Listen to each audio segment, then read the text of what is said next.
warahmatullahi wabarakatuh. Berjumpa lagi di channel Catatan Santri.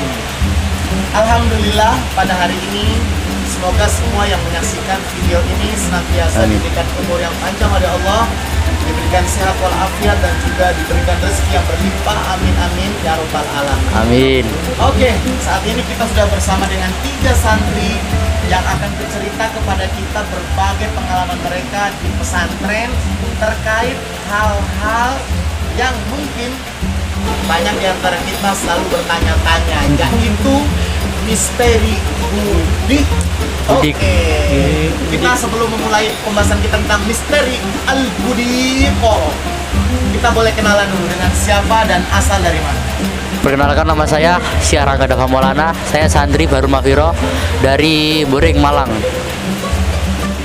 Perkenalkan, nama saya Abdurrahman Ahmad Al-Ghifari. Saya santri Bahrul Mahfirah, asal saya dari Blimbing, Malang. Perkenalkan, nama saya Ali Bintang Maulidina Putra Rin Handoyo. Saya santri Bahrul Mahfirah asal dari Batu, Malang. Oke, itu tadi Dava, Fahri, dan Bintang. Oke, pertama siapa dulu nih yang mau cerita tentang pengalamannya kena budik? Pertanyaannya, oke. Bintang, apa udah pernah kena budik? Sudah pernah, Dad. Udah pernah, boleh cerita pengalamannya tentang kena budik. Pertama-tama saya itu kena gudik itu saat pindah kamar dari 104 ke 102. Itu pertama kali saya masuk 102 itu saya lihat kamarnya itu agak kotor daripada kamar saya yang sebelumnya. Dan setelah beberapa hari saya pun tidur di kamar tersebut. Setelah beberapa hari kaki saya itu bendol besar, abuh ya. Abuh. Setelah itu kuatel, kaki itu gatel. Terus itu kaki gatel, terus ada bercak-bercak warna kuning. Saya tanya kepada teman saya bernama Fahri ini, itu katanya itu ada nanah. Itu akhirnya dia namanya gudik. Terus saya kaget, loh kok bisa kena gudik ya? Aku nggak tahu ini kok semenjak pindah kamarnya saya kena gudik, dan semenjak itu saya kena gudik terus menerus sampai sekarang.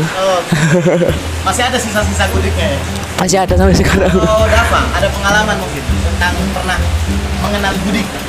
Alhamdulillah gak pernah, Tat. Alhamdulillah. Kalau Fahri? Pernah dulu. Ya? Boleh dong cerita sedikit pengalaman waktu awal mula kena gudik?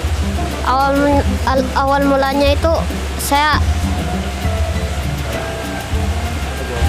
Jadi gini,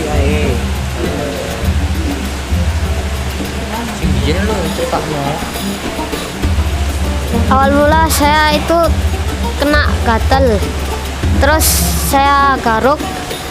Nah terus itu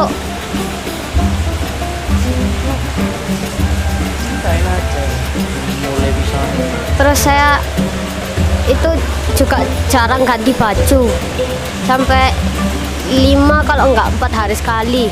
Itu ada bendol di kaki, saya garuk terus sampai bendol besar. Nah itu sampai saat ini masih ada. Nah, ketika kalian kena gudik itu, kalian tahu nggak kalau itu udah gudik? Atau belum tahu? Tahu. Belum tahu kalau itu gatal aja? Udah tahu. Udah tahu. Oke, berarti menurut kalian bertiga nih, gudik itu apa sih sebenarnya? Siapa dulu? Kalau saya itu gudik itu semacam bakteri yang dari pakaian kotor di kamar yang belum dicuci seberapa hari bulan-bulannya. Kalau Fahri, menurut kamu gudik itu apa? Gudik itu bakteri yang masuk ke kulit kita karena kita garuk. Kalau menurut Dava, gudik itu apa?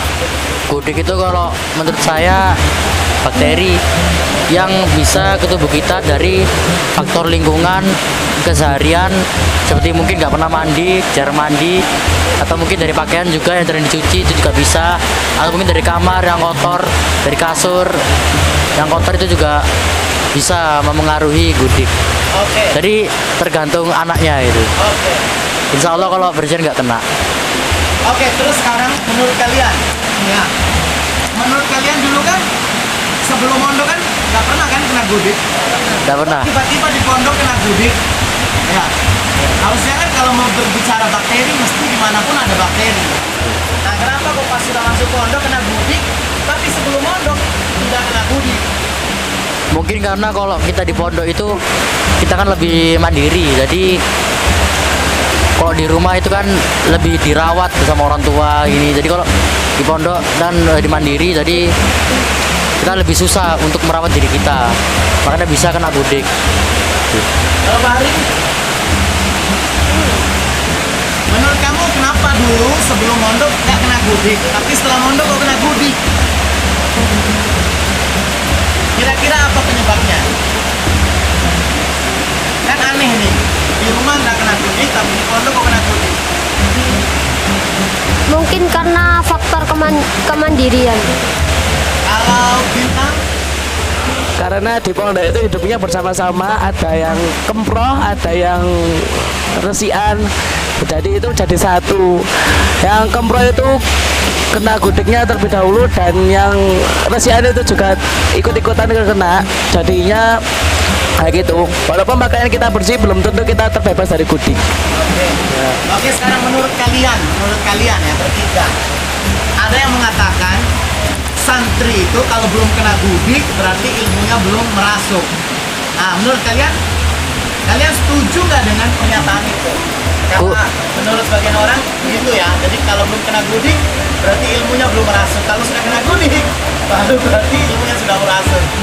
Setuju nggak dengan pernyataan itu? Terus kalau setuju apa alasanmu? Kalau tidak setuju apa alasanmu? Kalau saya kurang setuju, Tat. Karena kalau dari gudik sendiri itu kan faktor keseharian, bukan dari seberapa masuk ilmu ke diri kita. Jadi walaupun anak itu gudik kan belum tentu anak itu ilmunya masuk gitu, Tat. Anak gudik itu yang masuk ke ilmu tapi bakteri gitu. Jadi kalau menurut saya nggak termasuk gudik, cuman menurut saya orang-orang bilang begitu untuk menghibur anak-anak yang gudikan. Menurut saya seperti itu, supaya mereka yang gudikan nggak ada putus asa, kayak terus semakin semangat gitu walaupun gudikan. Kalau menurut saya kayak gitu, Tat. Kalau Pak Ari, menurut kamu gimana? Tentang ada yang bilang gudik itu kalau orang mondok, kalau jadi santri kalau belum kena gudik berarti ilmunya belum merasuk. Setuju nggak? Kalau nggak setuju, kalau setuju apa alasannya? Kalau tidak setuju apa alasannya? Bebas saja jawabnya apa saja. Menurut kamu apa saja boleh.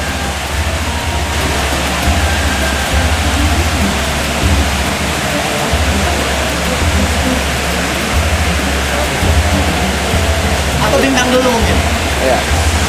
Kalau saya kurang setuju, Tat, karena gudik itu berasal dari faktor teman-teman, faktor lingkungan, dan kalau ilmu itu berasal dari faktor pikiran, faktor kerajinan kita, dan faktor kemampuan kita di pondok pesantren. Ya. Kalau Pak Ari, Kurang setuju kayaknya. Kurang setuju. kurang setuju ya. Apa alasannya? Soalnya kan gudik penyakit bukan karena nggak ngaruh sama kepintaran atau ilmu kan. Oke. Kemudian menurut kalian kan ada tuh anak yang sehat, rajin mandi, tapi ternyata kena gudik juga. Nah, bagaimana menyikapi? Kalau memang gudik itu adalah karena kempro atau karena tidak mandi atau mungkin karena kurang perhatian dengan bersih-bersih, tapi buktinya ada anak yang rajin bersih-bersih, ya rajin mandi, tapi kena gudik, kena gatal. Nah itu sebabnya apa? Kalau menurut saya itu dari teman. Dari teman yang gudikan itu dekat sama anak yang bersih tadi. Jadi bisa ketularan gitu, Tat. Itu menurut saya. Sama tadi kan. Sama. Oke, kalau Bintang? Faktor dari teman-teman, karena teman-teman itu biasanya satu kamar itu ada yang kemproh, ada yang resikan. Nah, kalau yang resikan itu biasanya terkena gudiknya lebih banyak daripada yang kemproh. Itu yang saya kesal sampai sekarang itu. Oke, di antara kalian ada nggak yang sering minjam pakaian temennya atau sarung atau apa saja punya temennya? Alhamdulillah saya gak pernah pinjam dan juga gak pernah meminjami. Oke, makanya kamu ini ya sampai detik ini nggak kena gudik ya? Ya mudah-mudahan gak terus, Tat. Ya, oke. Kalau Fahri pernah nggak? Pernah Tat, cuman sekali Tat. Pernah pernah ya? Iya. Mungkin itu ya. Enggak, Itu Dad. salah satu juga akhirnya kamu kena gudik ketika itu ya. Enggak, Dad. Oke, kalau Bintang, Pernah satu kali pinjam karena sarung saya itu habis. Pinjamnya itu salah ke teman yang kempro.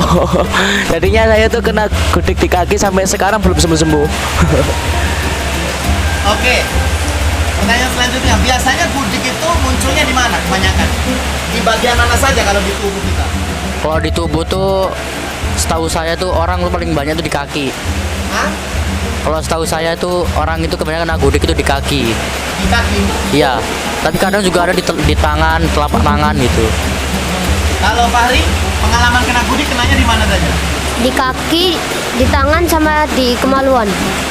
Maluan juga. Kalau Bintang, Pernah itu kena gudik itu di kaki. Sampai sekarang di kaki. Malah banyak ya. gimana rasanya selama ini untuk Fahri sama Bintang yang pernah punya pengalaman? Selama diserang gudik itu rasanya gimana? Kalau tidur gitu gimana bawaannya? Nggak enak, Dad. Sakit, gatel, sama kalau tidur nggak bisa nyenyak. Kalau Bintang, Gatel terus dan nggak bisa tidur nyenyak sampai tahu itu nggak tidur seharian gara-gara gatel terus itu. pernah nggak kalian dibully? Kalau kalian lagi garuk gitu, ojo gitaran, jangan gitaran gitu. Ya pernah satu kali di kelas ketahuan Ustadz Mahfud Afandi. Kalau Fahri pernah nggak ada yang sampai jangan gitaran, jangan Pernah, Dad, diketawain sama temen, Dad. Dapat? Tapi kamu walaupun gak kena gudik kan pernah garuk-garuk juga ya? Pernah, Dan? Pernah ya, artinya ada gatel gitu ya? Iya. Jangan-jangan itu bagian dari gudik. Aduh. Jangan sampai, Dan. Terakhir dari kalian bertiga, pesan kalian untuk santri Indonesia agar tidak terkena gudik. Jaga kebersihan badan, pakaian, kamar, tempat tidur. Dan kalau bisa, kalau punya teman yang bersihan juga, ya gak apa-apa punya teman yang agak-agak kempro gak apa-apa, tapi kalau bisa yang bersihan supaya kita bisa keturunan bersih gitu. Dan buat yang gudikan, sabar, pasti gudiknya bisa hilang, tapi memang perlu proses. Kalau Fahri, Menurut saya harus menjaga kebersihan badan, kebersihan kasur, kebersihan pakaian, sama kebersihan lingkungan. kalau Bintang, Kalau saya itu harus menjaga kebersihan pakaian, kebersihan kamar, dan kebersihan kasurnya agar tidak terkena gudik sampai detik sekarang. oke, terima kasih kepada Dafa, Fahri, dan Bintang yang sudah merelakan waktunya untuk berbincang-bincang mengenai misteri gudik. Jadi terjawab sudah dari mereka yang punya pengalaman tentang gudik, kenapa kok bisa terkena gudik, dan apakah betul gudik itu adalah tanda kalau ilmunya sudah berhasil. Tadi mereka sudah menjawab semua itu. Ya mudah-mudahan, kalaupun memang betul itu tanda adalah ilmunya berhasil, ya mudah-mudahan ilmunya udah berhasil. Amin. Amin, ya Allah. Oke, itu saja. Jangan lupa untuk dukung terus channel Catatan Santri. Jangan lupa like, komen, dan juga subscribe channel YouTube Catatan Santri. Akhirul kalam, walaupun wassalamualaikum warahmatullahi wabarakatuh. Selamat tinggal.